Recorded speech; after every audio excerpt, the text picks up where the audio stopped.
Welcome to our server. We're so glad you have connected with us today. And if this is your first time, like I say every Sunday, I hope it's not your last.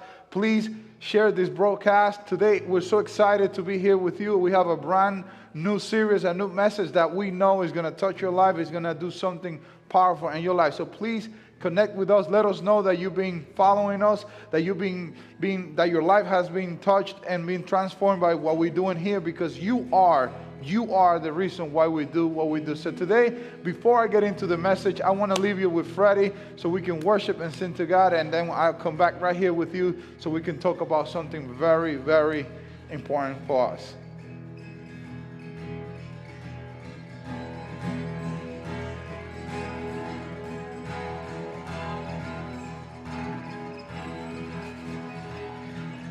Who am I that you are mindful of me, that you hear me when I call? Is it true that you are thinking of me, how you love me? It's amazing. I am a friend of God. I am a friend of God. I am a friend of God. He calls me friend. I am a friend of God. Ahí es. I am a friend of God. ¿No se está I'm a viendo? friend of God, he calls me friend. My God, you are mindful of me, that you hear me when I call. Is it true that you are thinking of me, how you love me? It's amazing. I am a friend of God. I am a friend of God. I am a friend of God. He calls me friend. I am a friend of God. I am a friend of God. I am a friend of God. He calls me friend. ¿Me está viendo ahí? No. God Almighty, Lord of glory, you have called me friend. God Almighty, Lord of glory, you have called me friend. God Almighty,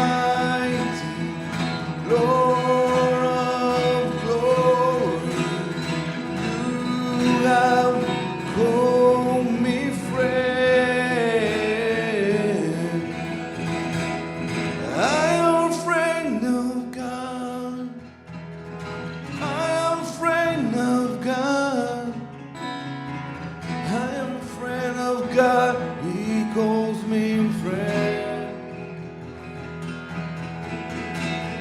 I am a friend of God.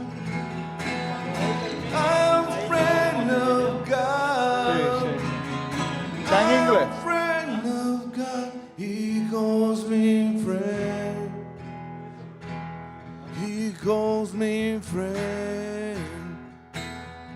He calls me friend. Sí. He calls me friend. He calls me friend.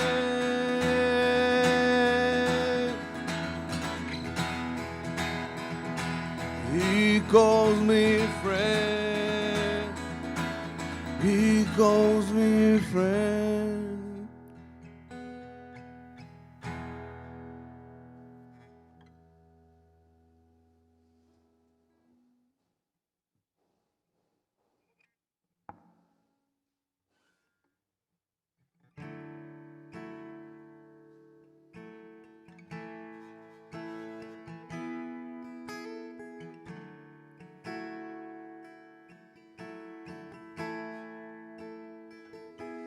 A thousand times I fell, still your mercy remains. Should I stumble again, till I'm caught in your grace everlasting.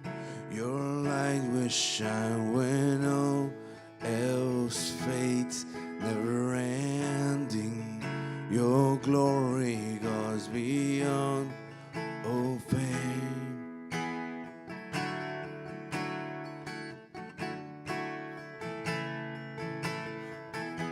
Your will above all else, my purpose remains.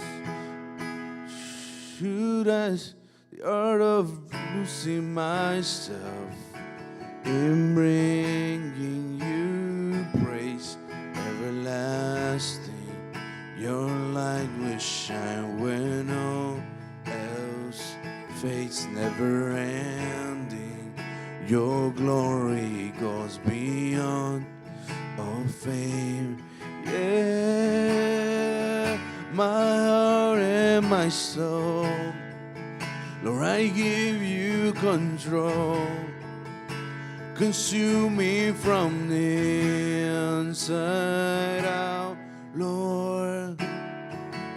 Let justice embrace become my embrace, to love you from the inside out, everlasting. Your light will shine when all else fades, never ending. Your glory goes beyond all fame, and the cry of my heart is to bring you praise from the inside out of my soul. Cries out from the inside out, my soul cries out.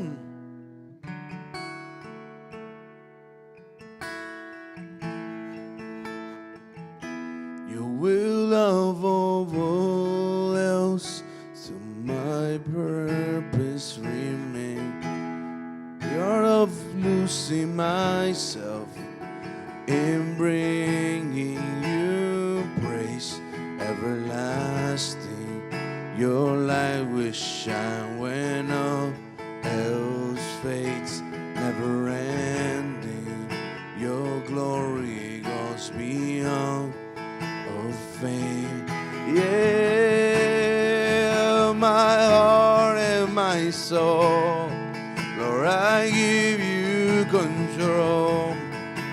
Consume me from the inside out, Lord. Let justice embrace become my embrace, to love you from the inside out, everlasting. Your light will shine when all else fades, never ending. Your glory goes beyond all fame, and the cry of my heart is to bring you praise from the inside out of my soul. Cries out from the inside out, my soul cries out from the inside out of my soul, cries out in everlasting. Your light will shine when all else fades, never ending. Your glory goes beyond all fate and everlasting. Your light will shine when all else fades, never ending. Your glory goes beyond all fate.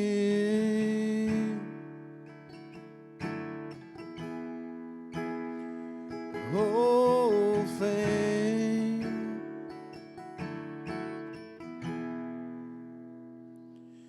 And the cry of my heart is to bring you praise from the inside out. My soul cries out from the inside out. My soul cries out.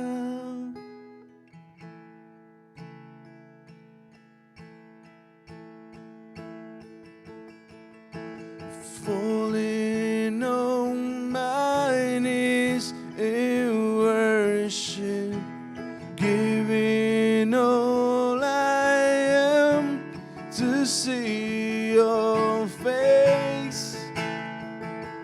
Lord, all I am is yours.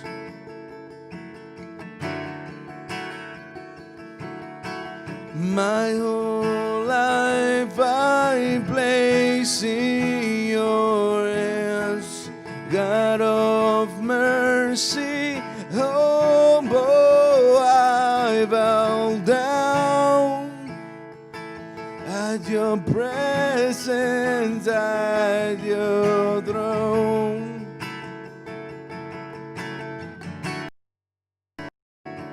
And I called, you answered, and you came to my rescue, and I wanna be where you are.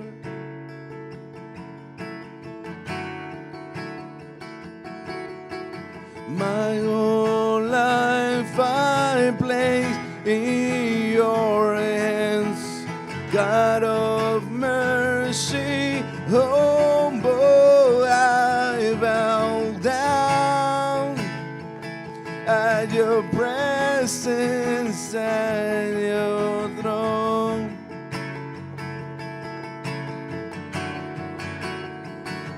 And I call, you answer,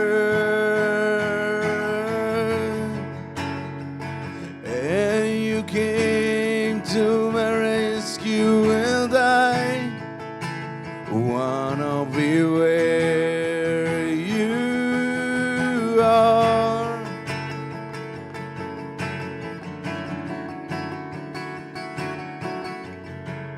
My life be lifted high, and my world be lifted high, and our world be lifted high.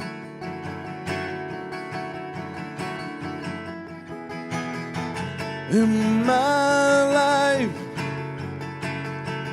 be lifted high, in our world be lifted high, in our life be lifted high.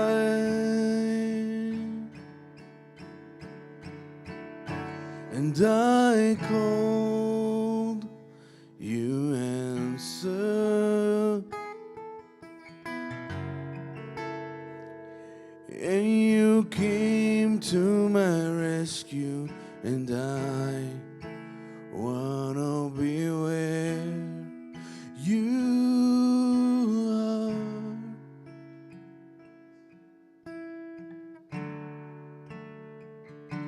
and I called, you answered,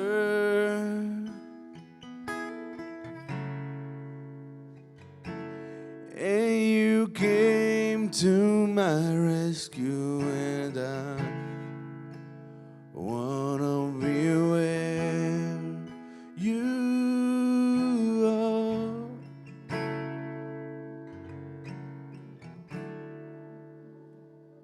I call, you answer,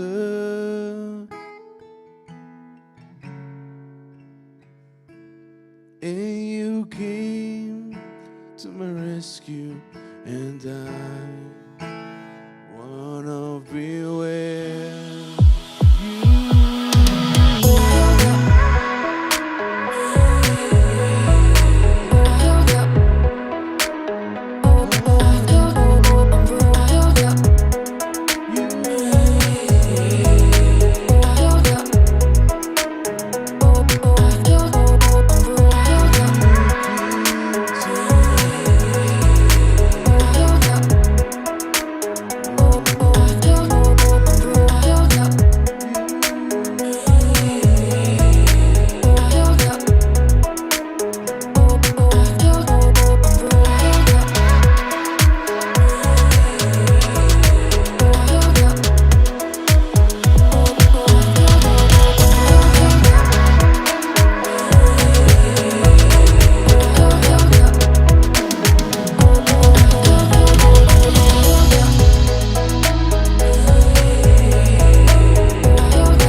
Welcome. I'm so glad you have connected with us today. And today we're going to start with this new message. And I'm glad that you're here. Please share this connection if you just came, like I said, every Sunday. If this is your first time, we certainly hope it's not your last. Today I want to begin with a thought that says, if you can help me with the right message in the screen, please. Today I want to begin with a thought that says, by Wayne Dyer, it says, if you change the way you look at things, the things you looked at change. If you change the way you look at things, the things you look at change. And before I even go into the message and everything, I want to share with you a image, and I want to ask you, what do you see? What do you see first? What do you see first? So on the screen, I want to show you this. Some of you are going to see a duck. Some of you are going to see also a rabbit. So you might be seeing the rabbit. Somebody might be seeing the duck. But now that I mentioned, and if you're only seeing one of them, when I mention the other one, you're asking yourself, what is he talking about? But take a look. Take a deeper look. Take your time. You're supposed to see two things there. There's a rabbit and there's a duck. And something strange is going to happen to your brain, because the moment you discover that there's also a rabbit, if you were looking at a duck, you will never go back to that picture and see it the same. You will always see both things, because if you change the way you look at things, the things you look at change. And the reality is, have you ever felt stuck in your life?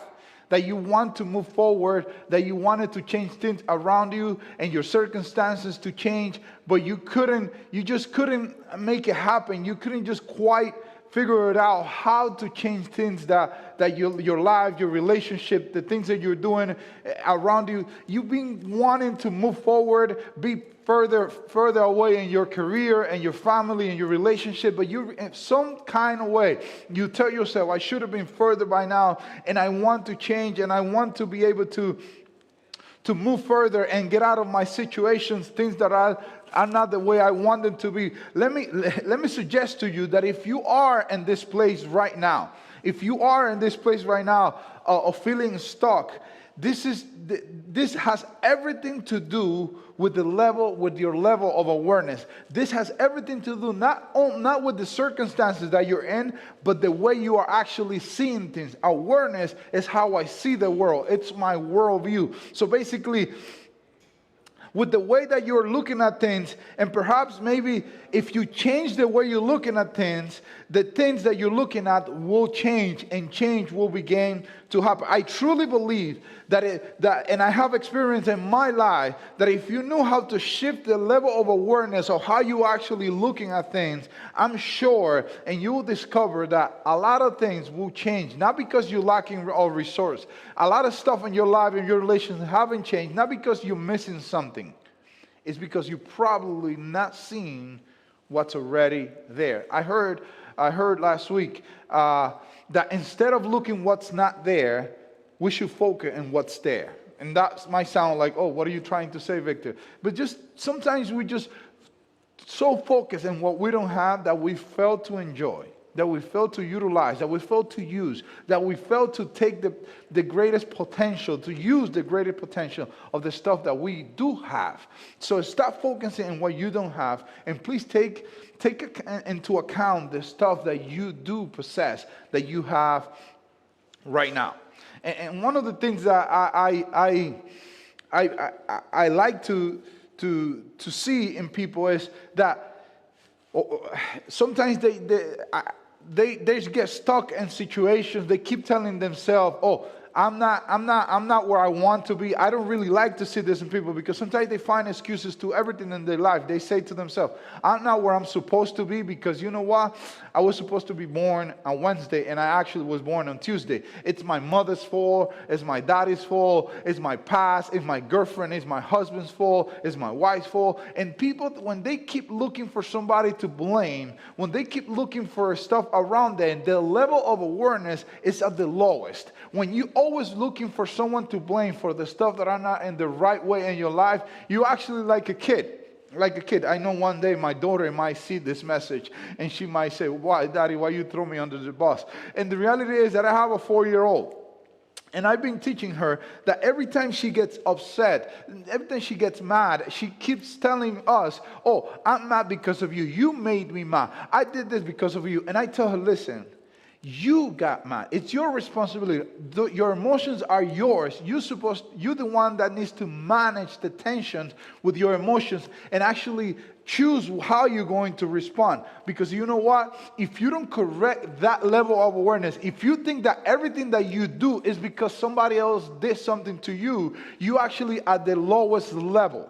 At the lowest level, you letting the outside control what happens in the inside. So if you want to change your world, I'm going to talk for the next couple of minutes about changing the level of awareness, how you can change, according to the scriptures, how changing your mind, changing how you see your world, how you see your circumstances can take you from a point of failure to your greatest success, from a point of lack to a point of abundance. And also changing how you actually see things can take you from a point of abundance back down to a point of lackness, to a point where you're lacking everything. There's a story, a famous story in the scripture. Luke captures it and brings it to us. Luke was a doctor that collected a lot of the writings and a lot of the testimonies of the stories of Jesus, the accounts of Jesus and the gospel, and he put it together for people like you and me, the Gentiles of that time. And he there's one story in chapter 15, and this story speaks about Jesus is he's speaking in that moment to about, I believe, 3 different groups of people. Some of them were religious, some of them were really very far from being religious, some of them were supposed to know God, some of them didn't really know nothing about God, and everyone in that crowd had a different perception or God, what God was like, or what the Father was like. So Jesus wanted to give them a perception, an example of how God was actually seeing them, and how God is, and perhaps He might change the way they are actually seeing their Heavenly Father. And then He brings some story to talk about the love of the Father, the important, but He brings a story that I would like you to pay attention to this story, because you probably heard it, and it's called the prodigal son. And Jesus said to try to picture God in a different way to them, because one thing that I learned a couple of months ago is that everybody has a picture of what they think God is like. Not necessarily the right picture, but we all somehow have a perception. Some of us think God is an old guy with white beard waiting for us to make a mistake so He can strike us down and make us pay. Some of us just see Him as a father. Some of us feel Him as someone who they should stay away because they're unclean. Everyone has a picture of God. But in this story, Jesus pictured the Father, and it speaks about this story, and He brings it into context, making an example with a earthly father. And He said in this story in verse 11, He says like this. Jesus continued and said, there was a man who had two sons. And then he goes and said, the younger one said to his father, give me my share of the estate. So he divided his property between them.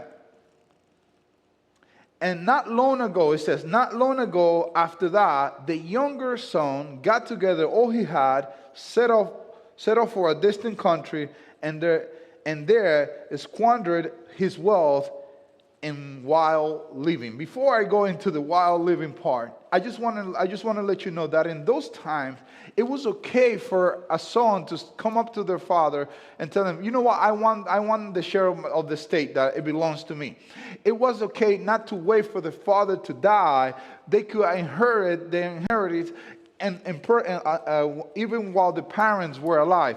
So basically, he wasn't doing something that it wasn't permitted. He was doing something that it was all his right to do. But the problem with this is that what the message that this brought to the father was that I don't care about whether you're alive or dead. I want my money now, and I want everything that is mine. I want it now. And in other words, he was hurting. He was actually insulting the father by asking him before he died for his inheritance. So, and technically sometimes, and I want you to see, sometimes we are so focused in getting to do what we want that we tend to not perceive how we're hurting the people that are around us just by getting our way. Every time that you try to get your way, you might hurt somebody, and every time you try to get it your way, you end up losing the way, or the right way to do things, because you keep insisting and doing the things you want without realizing, without seeing and perceiving, without actually coming into your senses and seeing that sometimes just by getting what I want, I'm hurting those that I love. So this son, the younger son, just said, give me what is mine. I don't care how you're feeling. I don't care what this means to you. I just want to do my thing. And sometimes that's how we are in the level of our awareness. We just want to get what we want, but we don't really care how we hurt people in the way, how we hurt people while we're doing it. And that is sometimes where you find yourself. We become like a kid that just wanted their way, no matter how the parents feel. I just want the toy. I want the toy. I want the toy, and I want it now. But it's 3 a.m. No, I want to play now. I want to play now. I want what I want now. Without knowing that somebody else might be suffering, somebody else might be hurting. Isn't that probably what happened in one of your relationships? That you end up and you got what you wanted, but right now, everyone around you is hurt because you just lost it. You wanted your way. And then while you were getting it your way, you have lost your way. You lost it. And people around you are hurting because of what you decided to do. So in this story, this young kid, this young son said, give me what is mine. And the father gave it to him, and he left, not even knowing that his father was hurt. Because sometimes what we want what we want makes us blind to how much we're hurting those around us by just getting our way. And Jesus continued, and he said that after he gathered all together, he lost his way. He started just wasting things. And one of the things that we say when people are actually living this type of life is that they're thinking that their wealth, that their situation, their resources are never going to run out. They think today is today, tomorrow is not connected. Today is not connected to tomorrow. Today I have, let's just eat it all. Let's just have it all. Let's just buy it. Let's just lease it. Let's just spend it. Let's just swipe the car. Let's just do whatever we want. Let's just go into this relationship. Let's break this relationship. Let's go into another relationship. And then just living in the wild life. They're just living a wild life. But they don't know. They fail to realize. They fail to see that today is actually connected to tomorrow. That whatever you do today is going to bring consequences tomorrow. So Jesus go and say that this guy, it says, after he has spent everything, there was a severe famine in the whole country, and he began to be in need. He began to be in need. You know why? Because if you always get what you want, one day you're going to cry for what you need. If you always try to get it your way, if you always try to get what you want, one day you're going to cry for what you need. And at this point, says verse 15, it says, so he went and hired himself out to a citizen of the country who sent him to his fields to feed pigs. And this is in the culture. It was an insult for a young Jewish to be dealing with pigs. So basically, and the problem is that the degradation and the consequences of his actions didn't stay there. It didn't just stay there. It went even lower. And he says he longed to fill his stomach with the pods and the pot that the pigs were eating, but no one gave him anything.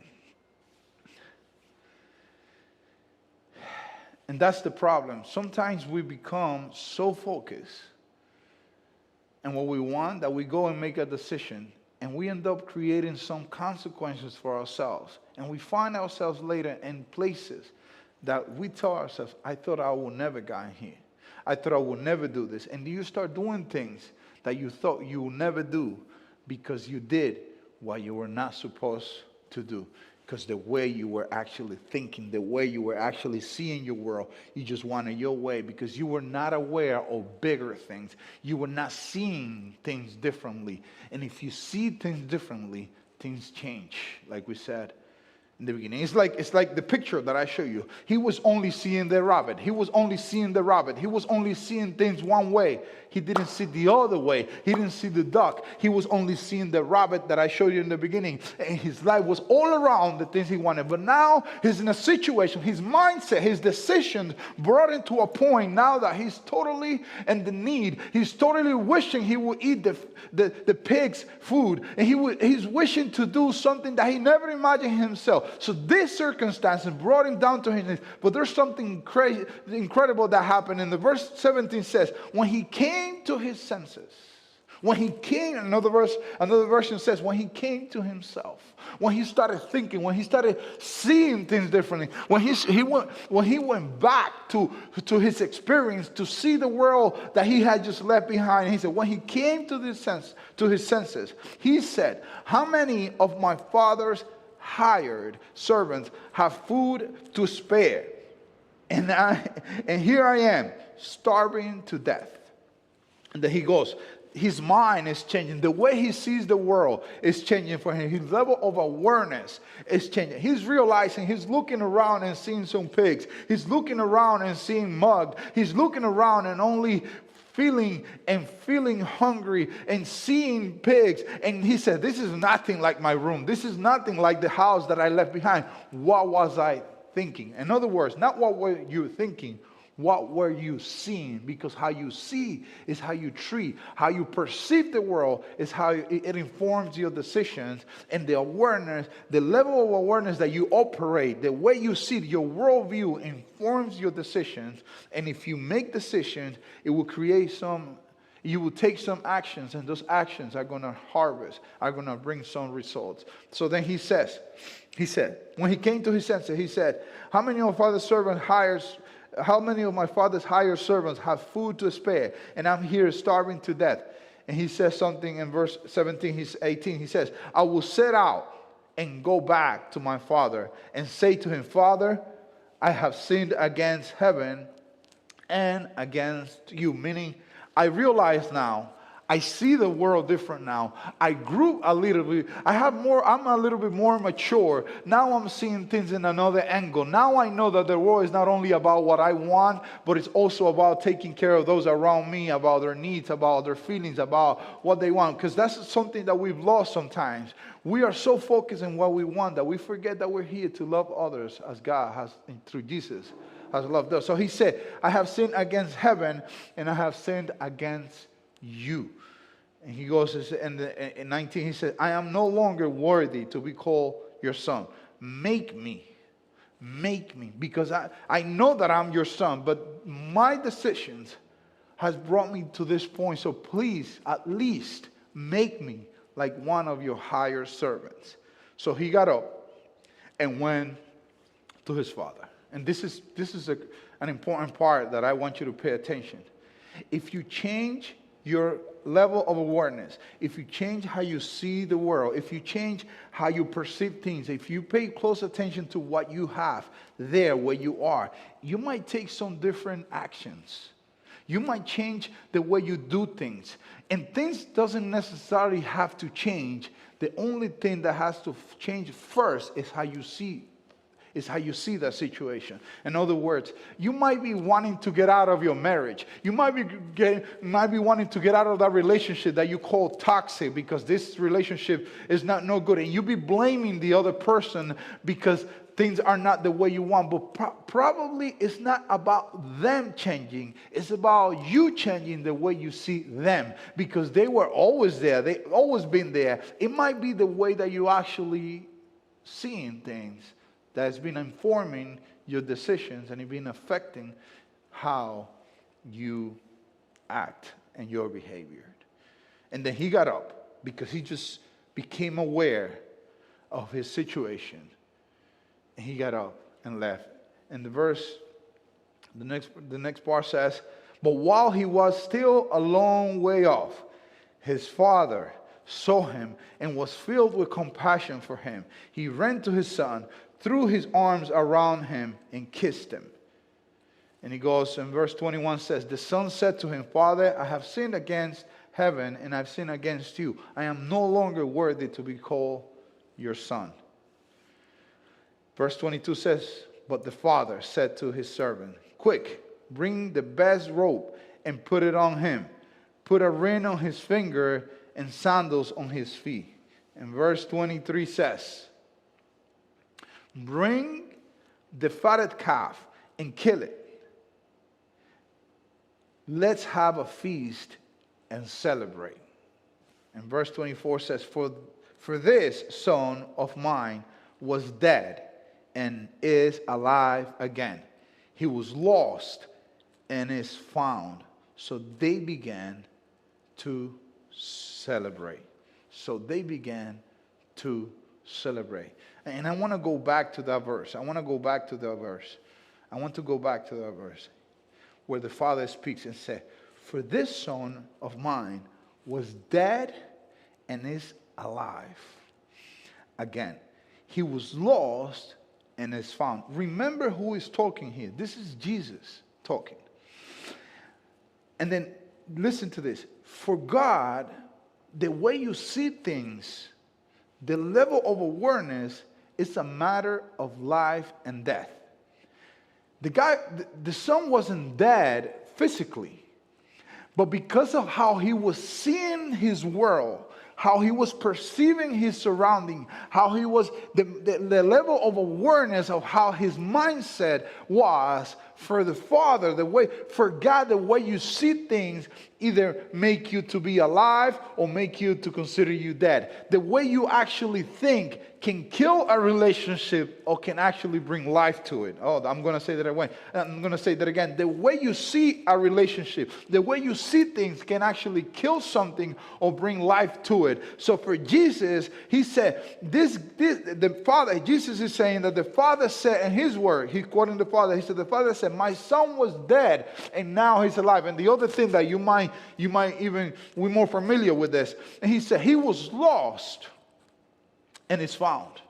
But figure, and the whole story, it is specifically saying where he left to a far country. Basically, he wasn't lost because he knew the way back. What the Father is really saying, the way you see things, you either could be lost and you might make, in other words, one day I share a message that I call it people sometimes are lost in the right direction. Sometimes they lost in the right place. Lost in the right place. Basically, you have the right family, you have the right wife, you have the right husband, you have the right kids, you have the right job, you have the right profession, but you have the right environment, but your mindset is not the right one. So you sometimes could be lost in the right position, in the right place, in the right environment. And this guy, the son, was actually lost, considered to be lost, but he wasn't lost physically. He wasn't lost geographically. He was lost in his mindset. If you don't change the way you think, if you don't change the way you see things, if you don't try to inform your worldview in a different way, you might be lost in the right place. You might be killing a relationship that you're supposed to bring life to it.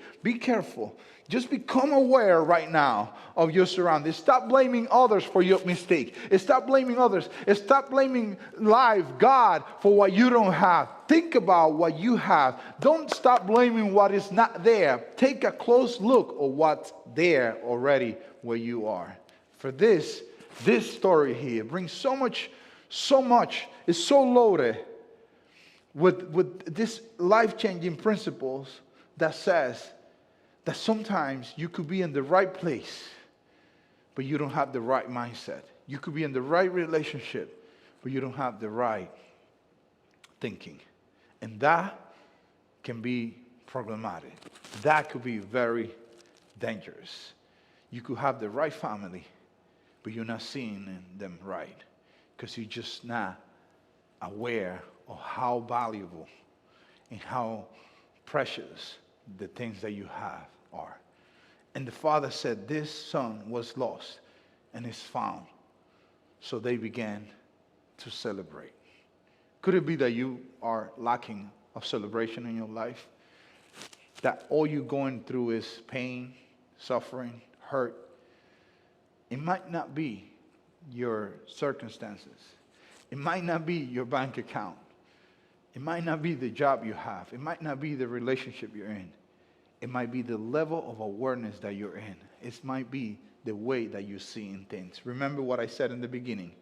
If you change the way you see things, the things you look at will change.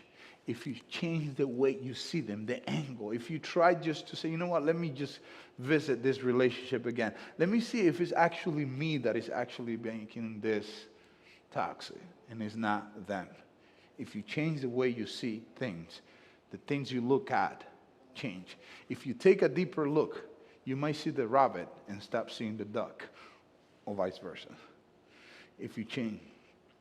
If this boy would have only thought about himself, about his hunger, his homesickness, if he only focused on what was wrong and he started and just basically complaining for his situation, his loneliness, he would have died in despair. He would have died of sadness. But in his pain, he changed his level of awareness. And his pain of his circumstances helped him to see his father in a new way. His level, and maybe this is my hope for you today, that your suffering, your pain, whatever whatever you're going through right now, that you can use that to make you see God in a different way, to make you think about God, that God is actually waiting for you, welcoming you, that it's not God who changed, it was you that changed the way you saw him. It was you. And I understand, because maybe I'm just sounding a little bit judgmental, but I know you probably were hurt when you were little. You went to church a long time ago, and when you actually went to church hurt you, and then now you think that it was God that had did it to you, that you no longer want nothing to do with the name of God or with the name of Jesus. But maybe it wasn't God. Maybe it's that your way of seeing God changed. And maybe you should do like this young boy, it says. He came to his senses and he said, I'm going to get up. I'm going to go to my father. I'm going to take an action. I'm going to say, you know what? I messed up. It was me. And then by changing the way he sees, by changing the way that he was seeing the father, the quality of his life changed in a different way. And he brought in hope. And his father was better than what he thought. His father was ready to forgive him. His father was ready to welcome him home. His father was ready to restore him. What Jesus is saying, if you change the way you see God, if you change the way you look at God, maybe God has more for you than what you can imagine. Maybe God has more for you than what you can receive. Maybe that's your situation right now. And Jesus is telling us today through this story, if you raise your level of perception, of awareness, if you raise your level of awareness, if you try to give him a different look, a different try, if you try just to think about that he has been good to you, even when you think he hasn't, and you come back to him, he can change everything around you. And I ask you, how are you seeing your Father, your Heavenly Father? Are you seeing him like someone that actually wants to reject you? Because Jesus is he's showing us another picture here. That the Father knows what you're going through, and he's just waiting for you to change your mind. Not to change yourself, just to change your mind.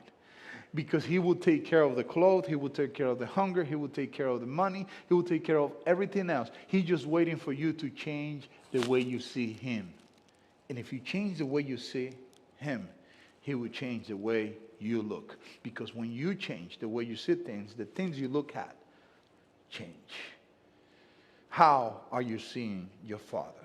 Because how you see people is how you treat people. How you see God is how you're going to treat, is how you're going to approach God. How you see people, how you see others is how you treat others. How you see God is how you're going to treat God.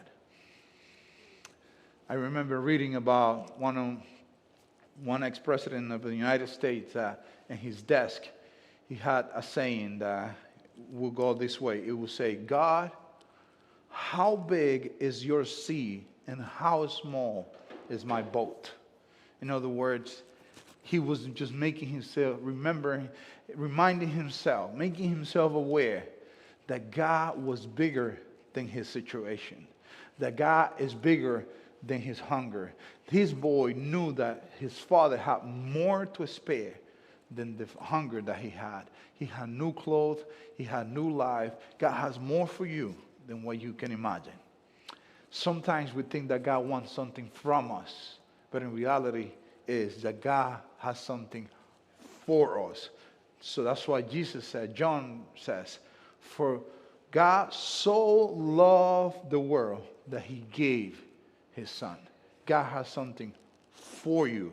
He doesn't want something from you. The only thing that he expects is that you change your thinking, that you raise your level of awareness, and if you change the way you see him, things are going to change for you. And if you notice, at the end of the story, if you take a look at this story, the only thing that kept changing on this story was the way that the young boy was seeing life and was seeing people and was seeing others.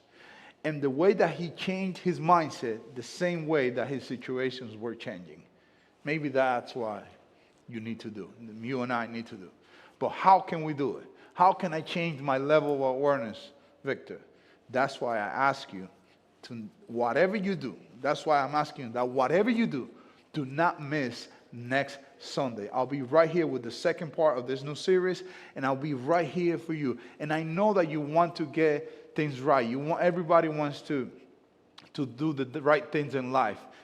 Here at El Camino, we just want to help. And I want to ask you, if you want to take a small step today towards your faith and your journey in Jesus, we're here to help. So, and just whatever you want to do, let us know. Let's connect with us. Fill one of the forms online. Go to our website, elcaminoq.org. Let us know. Send a text. Do something. Send a comment. We want to hear from you, and we want to help you move further and go further and raise your level of awareness. So I'll see you here next week, right here at El Camino. Have a great week.